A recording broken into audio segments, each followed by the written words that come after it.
नमस्कार साथियों, मैं आनंद। स्वागत है आपका फाइनेंशियल फ्रीडम पाने के सफ़र पर।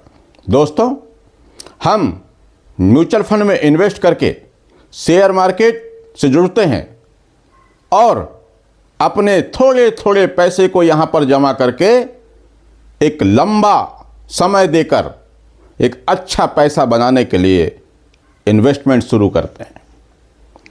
मार्केट में अभी गिरावट हो रही है। बहुत से लोगों का पैसा काफ़ी हद तक कम हो गया है। कुछ लोगों का प्रॉफिट कम हुआ तो किसी का खुद का पैसा कम हो गया। सब तरफ हाहाकार मचा हुआ है। ऐसी बहुत सारी वीडियो डल रही हैं जिसमें लोगों को ये डराया जा रहा है। लेकिन अगर आप म्यूचुअल फंड में आए थे तो आपको हमेशा से मैंने अपने वीडियो में कहा है और शायद सभी लोग कहते हैं कि लंबे समय के इन्वेस्टमेंट के लिए आइए। आज का ये मेरा वीडियो आप ज़रूर पूरा देखिएगा। लेकिन हाँ, आगे बढ़ने से पहले मेरा आपसे एक निवेदन, कृपया चैनल को सब्सक्राइब कर दीजिए और नोटिफिकेशन के बटन को ऑन करके ऑल का घंटा दबा दीजिए, जिससे मेरे सारे वीडियो सबसे पहले आपको देखने मिले। और म्यूचुअल फंड को लेके आपके मन में कोई भी सवाल हो तो कमेंट बॉक्स में जाकर लिखें। मैं आपके सारे सवाल पढ़ता हूं और सबका जवाब देता हूं। दोस्तों, आज का ये वीडियो पूरा देख लीजिए, क्योंकि मेरे पास भी बहुत सारे कमेंट आ रहे हैं। बहुत से लोग म्यूचुअल फंड को छोड़ छोड़ के भाग रहे हैं और मुझे भी बहुत कमेंट कर रहे हैं कि सर क्या करें, कैसे करें। तो उनके लिए है आज का वीडियो। दोस्तों, आज का ये वीडियो देखने के बाद अगर आप म्यूचुअल फंड से एग्जिट करना चाहते हैं, म्यूचुअल फंड से भागना चाहते हैं, तो फिर मैं कहूँगा कि आपको भाग ही जाना चाहिए। फिर आपको म्यूचुअल फंड को छोड़ ही देना चाहिए अगर आज के बाद भी आप इस चीज़ को नहीं समझ पाए। मैं ये तो नहीं कहता कि आपके पैसे की जिम्मेदारी मेरी है। नहीं, पैसा आपका है, रिस्क आपकी है, जिम्मेदारी आपकी है। मेरे वीडियो सिर्फ एजुकेशनल पर्पस से होते हैं, जानकारी के लिए। म्यूचुअल फंड में, शेयर मार्केट में ऐसी गिरावट कोई पहली बार नहीं हो रही है। पहले भी कई बार हुई है, लेकिन जो लगातार इन्वेस्टेड रहे उन्होंने लंबा पैसा बनाया। 2 महीने, 4 महीने, 6 महीने की गिरावट से इस तरह डरने की, डर डर के भागने की, SIP अकाउंट बंद करने की कौन सोच सकता है? वही जो बिना सोचे समझे मार्केट में आया था और उसको लगा था कि मैं रातों रात करोड़पति बन जाऊंगा। करोड़पति तो यहाँ बनते हैं, ज़रूर बनते हैं, लेकिन उसके लिए पैसे से ज़्यादा ज़रूरत है धैर्य की, संयम की और समय की। मैं हर बार कहता हूँ, अगर आपको यहाँ पैसा बनाना है, वेल्थ क्रिएशन करना है, तो आपको यहाँ पर 3 चीज़ देनी होगी। Time, time, time. ये 3 चीज़ अगर आप देते हैं तो आपका वेल्थ क्रिएशन हो। और अगर यदि आपको इस वीडियो के बाद भी डर लगता है तो आप ज़रूर एग्जिट कर लीजिए। बेच दीजिए अपना फंड और लगा दीजिए सारा पैसा LIC में, किसी यूलिप प्लान में, FD में, RD में, जहाँ पर आपको 6%, 7% का रिटर्न मिलेगा।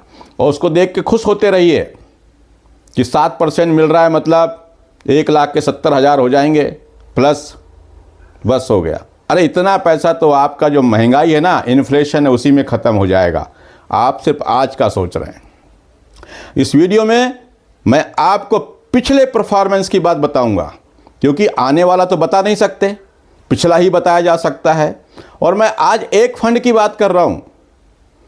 आप कहेंगे तो मैं और भी फंड के बारे में ऐसे विश्लेषण लाऊंगा, लेकिन आज मैं एक फंड की बात कर रहा हूं और वो ICICI prudential small cap fund growth plan के बारे में। इस फंड के बारे में, स्मॉल कैप काफ़ी रिस्की होते हैं।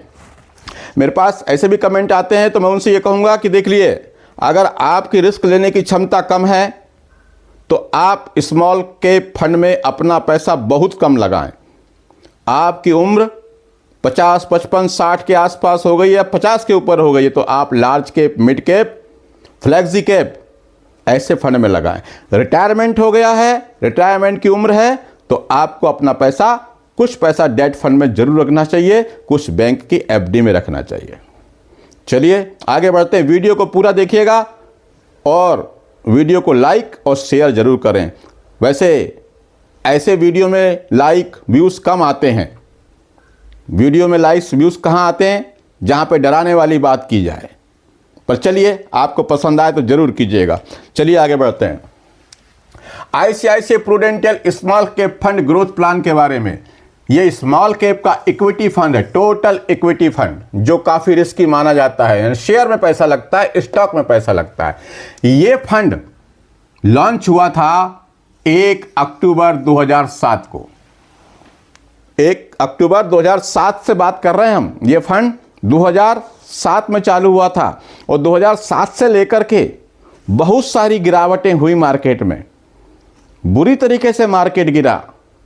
उसके बाद क्या हुआ वो हम देखें। और मान लेते हैं कि किसी व्यक्ति ने, अच्छा ये सब कैलकुलेटेड है, मैं इसका कैश फ्लो चार्ट भी वीडियो में लगा दूंगा, उसको भी आप अच्छे से देख लीजिएगा।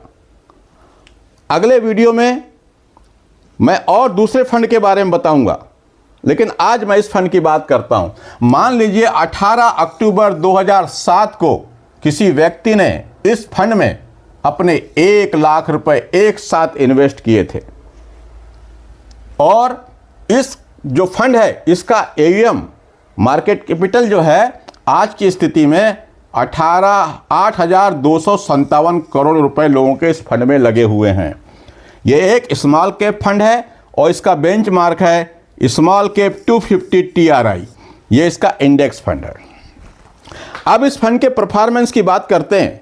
हो सकता है आपका डर खत्म हो जाए, और यहां भी ना हो, इसको देखने के बाद भी आपका डर खत्म ना हो, तो फिर तो आपको म्यूचुअल फंड और मार्केट से चले ही जाना चाहिए। बढ़िया आराम से एफडी करिए, नाराज मत होइए। मैं सिर्फ आपको सही सलाह दे रहा हूं कि अगर आप यहां इन्वेस्ट करके मानसिक रूप से तनाव लेते हैं, अपनी नींद खराब करते हैं, तो ज़्यादा अच्छा है सेफर बैंक में जाइए। आपके आजू बाजू में बहुत सारी बैंक हैं, वहाँ पे अपनी एफडी कीजिए और चैन की नींद सोइए, कहीं कोई दिक्कत नहीं। लेकिन यहाँ आए हैं तो यहाँ पर कभी कभी आपको इस मार्केट की गिरावट को देखना पड़ेगा।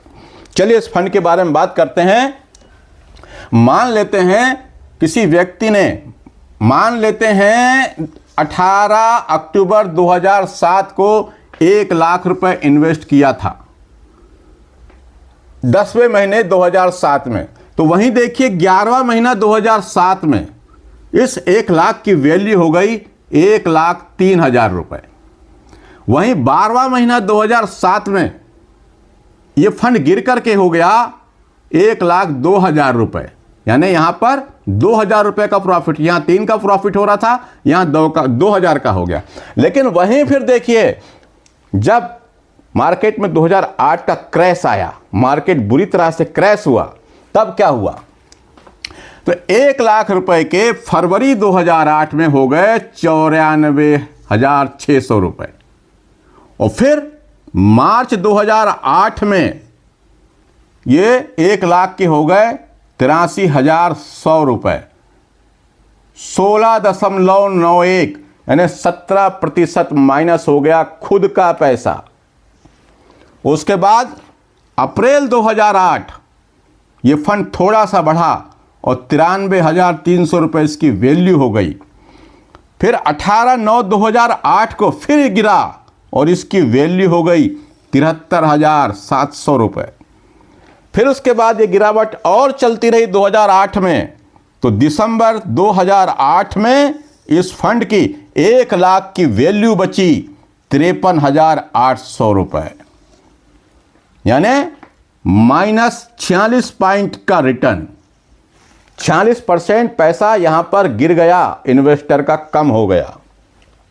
फिर उसके बाद यहां पर देखें मार्च 2009 में 1 लाख के बचे 50,400 रुपये, 49.6% की गिरावट, लगभग पैसा आधा हो गया। कहां पर? 7 से लेकर के, यहां पर देखिए 7 से लेकर के ये मार्च 9 में ये इतना समय देने के बाद देख लीजिए 7 से शुरू हुआ, 7, 8 और 9, ये लगभग 2 साल का पीरियड होगा।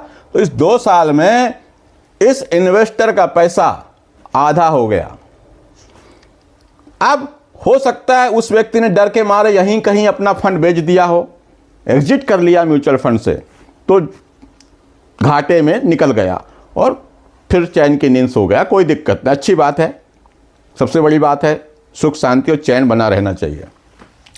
उसके बाद फिर देखते हैं, अब मैं बीच की डिटेल आपको वीडियो में बीच में लगा दूंगा, पूरे उसके स्क्रीनशॉट, उसको आप देख लीजिएगा वीडियो में और पढ़ लीजिएगा पीडीएफ के रूप में, स्क्रीनशॉट लेके पढ़ लेना आप। अब ये देखिए 2018 मतलब मार्च 2010 में मार्केट बढ़ा। अब इसमें कई चीज़ें बीच में हुई होगी और मैं सारा बता नहीं सकता यहाँ से यहाँ तक का, तो कुछ चीज़ों को लिया हूँ, कुछ को छोड़ा हूँ, मगर आपको पूरा दिख जाएगा। तो यहाँ पर देखिए 2010 में फिर 50,000 से इसकी वैल्यू फिर हो गई, यानी 8, 9 और ये 10 मार्च, लगभग 2 साल बाद इस फंड ने परफॉर्म किया और इसकी वैल्यू हुई 96,400 रुपये। लेकिन उसके बाद अगस्त 2011 में इस फंड की वैल्यू 97,700 रुपये। उसके बाद 11 के बाद 12 आया, अप्रैल 2012, यहाँ पर इसकी वैल्यू 1,07,300 रुपये फिर से हो गई। यानी मार्केट ने यहाँ पर फिर से उसको रिटर्न बना के दिया। इसके बाद भी कई बार गिरावटें हुई होंगी बीच में, छोटी बड़ी, पैसा कम ज़्यादा हुआ होगा, लेकिन अब सबको मैं यहाँ नहीं दिखा सकता। उसके बाद 2019 ले रहा हूँ मैं, 12 के बाद से 2019 की बात करूँ अब, तो यही पैसा 2,53,000 रुपये हो गया। 1 लाख रुपए के बन गए 2,53,000 रुपये, यानी 153% प्लस इसका रिटर्न हुआ।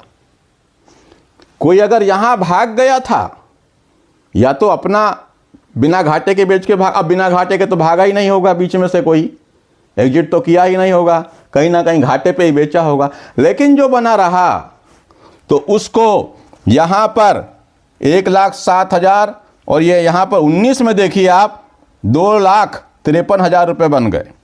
और जो आगे फिर बना रहा तो 10वां महीना 2020 यानी अक्टूबर 2020, यहां पर इस फंड की वैल्यू हो गई 2,72,300 रुपये।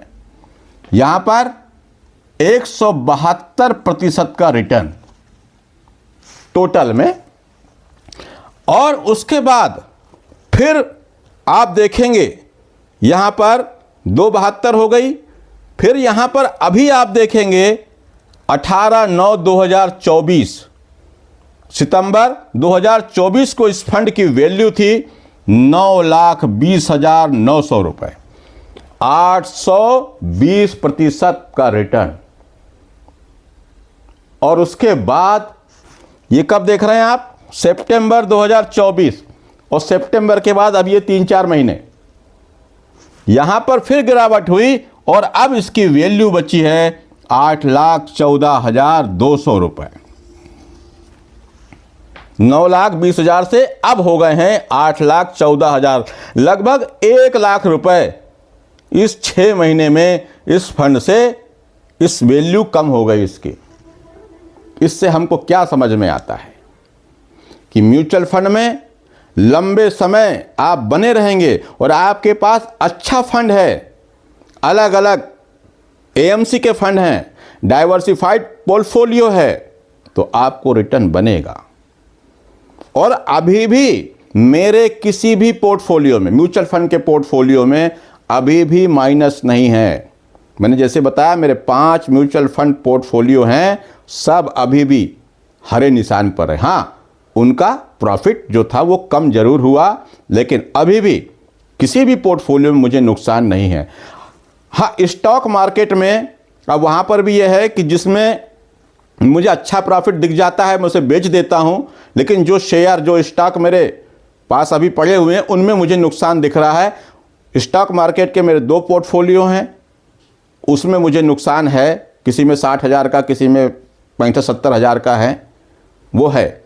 लेकिन म्यूचुअल फंड का पोर्टफोलियो मेरा कोई भी घाटे में नहीं है। मैं अभी भी म्यूचुअल फंड में बना हुआ हूँ। मार्केट और गिरेगा तो मैं और ख़रीदी करूँगा। लेकिन मैं आपसे ये नहीं कहता कि मार्केट गिरे तो आप खरीदी करें, बैंक से लोन लेके पैसा लगाएं, नहीं, मकान बेच के पैसा लगाएं, कभी नहीं, घर की प्रॉपर्टी सोना बेच के पैसा लगाएं, कभी नहीं। जो आपके पास सरप्लस मनी है, एक्स्ट्रा पैसा है, उसी को आप म्यूचुअल फंड में लगाएं या मार्केट में लगाएं, क्योंकि यहाँ पे रिस्क हमेशा बना रहता है। लेकिन मैं क्या कहता हूँ, रिस्क कितना? टाइम का रिस्क। अब जो लोग 2, 4, 6 महीने में ही आए और एक साथ पैसा डाल दिया, मैंने जबकि सबको कहा है कि अगर आपके पास बड़ा पैसा है तो आप थोड़ा थोड़ा करके ही डालिए। बड़े लोग इसीलिए बड़े होते जाते हैं क्योंकि वो रिस्क लेते हैं, समय देते हैं। कोई भी धंधा बिजनेस हम करते हैं तो कोई 2-4 महीने में ही चलने नहीं लगता। कई बार तो जेब से किराया भरना पड़ता है, बिजली का बिल और नौकर का पेमेंट देना पड़ता है। तो यहाँ पर भी आप अगर म्यूचुअल फंड में इन्वेस्ट करने आए हैं तो ज़रूर आप यहाँ पर कम से कम 5 साल, 8 साल, 10 साल देने के लिए ही आए थे, तो फिर 6 महीने में आप भागने की बात क्यों कर रहे हैं? पैसा आपका है, फिर कहूँगा पैसा आपका है। हाँ, आपके पास फंड अच्छे होना चाहिए। आपकी रिस्क लेने की क्षमता कम है और आपने सारे के सारे म्यूचुअल फंड में स्मॉल कैप ले लिया है या फिर सेक्टोरल फंड, थीमेटिक फंड ले लिए हैं। मैंने किसी वीडियो में बताया भी था कि सेक्टोरल फंड, थीमेटिक फंड से दूर रहना चाहिए। उसमें भी कमेंट आया था कि आप गलत बताते हैं, थीमेटिक फंड और सेक्टोरल फंड बहुत अच्छे होते हैं भाई, पर वो कुछ समय के लिए होते हैं, मौसम की तरह होते हैं, वो हमेशा परफॉर्म नहीं करते। कभी कोई सेक्टर चलेगा तो कभी कोई और सेक्टर चलेगा। वीडियो बड़ा हो गया होगा मगर पूरा देख लीजिएगा। आज के लिए नमस्कार करने से पहले मैं ये जो चीज़ बता रहा हूँ इसके कैश फ्लो चार्ट मैं लगा दूंगा, उसको भी आप देख।